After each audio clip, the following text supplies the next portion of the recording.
लोहा तालुक्यातील शेवटचे टोक असलेले सुगाव हे केवळ 225 उंबरठ्याचे गाव।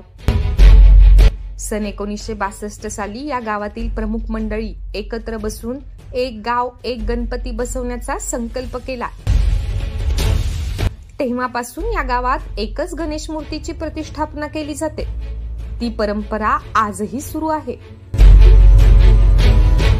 या गावात 18 पगड जातींचे लोक राहतात, परंतु या गावात सामाजिक सलोखा, शांतता, एकता कायम ठेवली जाते। कुणाकडूनही 1 रुपयाचा निधी न घेता सुगाव मध्ये श्री गणरायाची प्रतिष्ठापना श्रद्धा आणि भक्तिभावाने केली जाते।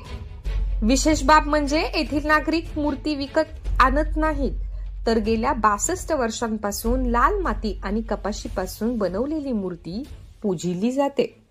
या गावातील सर्व जाती धर्मातील नागरिक एकत्र येऊन मोठ्या उत्साहाने गणेशोत्सव साजरा करतात। सुगावातील मुस्लिम समाजाचे हबीब मौलासाब यांचे पूर्वज गणेश मूर्तीसाठी लागणारी लाल माती गावापासून 1.5 किलोमीटर अंतरावरील नरंगल तालुका नायगाव येथून आणली जाते। सर्व जाती धर्माचे लोक एकत्र बसून मूर्ती तयार करीत असतात। आमच्या इथे गणरायाची स्थापना 1962 साली करण्यात आलेली आहे आणि आमच्या गणरायाचं मेन वैशिष्ट्य म्हणजे आमचा लाल मातीचा गणपती आहे।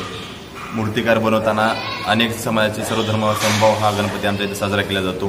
2 वर्षाखाली आम्हाला जिल्हा स्तरावर द्वितीय पारितोषिक क्रमांक आम्हाला 1 लाख रुपयाचे पारितोषिक मिळालेलं आहे व तालुका स्तराला प्रथम पारितोषिक आमच्या गणरायाला मिळालं आहे। तसेच आमच्या इथे जर अन्नदानाचं काही करायचं झालं तर 2 वर्ष अगोदर आम्हाला वेटिंगवर भंडारे आयोजित करतात। भाविक भक्त बाहेर घेऊन येतात, बाहेर महाराष्ट्र राज्यातून, कर्नाटक राज्यातून, बाहेर अनेक राज्यातून लोक आमच्या इथे गणरायाला भेट देण्यासाठी किंवा गणरायाला एक आशीर्वाद घेण्यासाठी आमच्या इथे येऊन भेट देतात।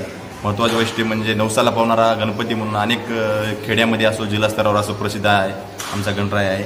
आणि महत्त्वाचे वैशिष्ट्य म्हणजे आमच्या इथे सर्वधर्म समभाव हा एका आडाखाडा चालतो आणि विविध 11 दिवसाचे आम्ही विविध कार्यक्रम आयोजित करतो। एक जुनं कार्यक्रम पाहिलं तर आम्ही सोंगाडी मंडळाचा कार्यक्रम, नाटकं वगैरे आयोजित करतो। तसेच भ्रष्टाचार मुक्ती, तसेच आम्ही हुंडाबंदी असे अनेक कार्यक्रम आम्ही आयोजित करतो। तसेच आम्ही सांस्कृतिक कार्यक्रम, आज कार्यक्रम ठेवलेला आहे, असे बरेच कार्यक्रम आम्ही आयोजित करतो व आम्ही सर्वधर्म एकत्रित मिळून हा कार्यक्रम करतो।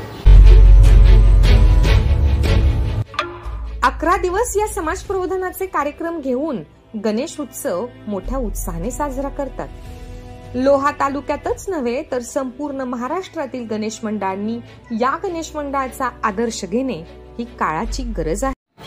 माझे नाव बालाजी पांडुरंग चिंचाळे। आमच्या गणरायाची स्थापना 1962 पासून झालेली आहे। सर्व समुदायाचे जातीपातीनं बाळगता हा कार्यक्रम संपन्न होते।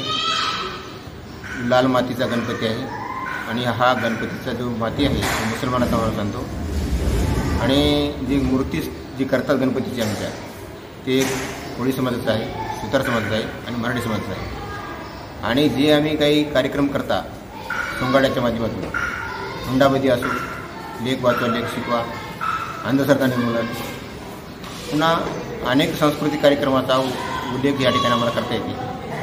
आणि कोणी या ठिकाणी अध्यक्ष नाही, उपाध्यक्ष नाही, काही नाही, फक्त सर्व गावांनी मिळून हा कार्यक्रम करता आम्ही आणि ते सर्व गावांनी केल्यामुळं याला एवढं बाळस आलेलं आहे आणि आम्हाला जिल्ह्याचं आणि तालुक्यातही पारितोषिक मिळाले, कारण का पर्यावरणपूरक गणपती असल्यामुळे एकतेचं प्रतीक म्हणून आमच्या गणपतीचं नाव आहे, ही माहिती मला देऊ शकतो।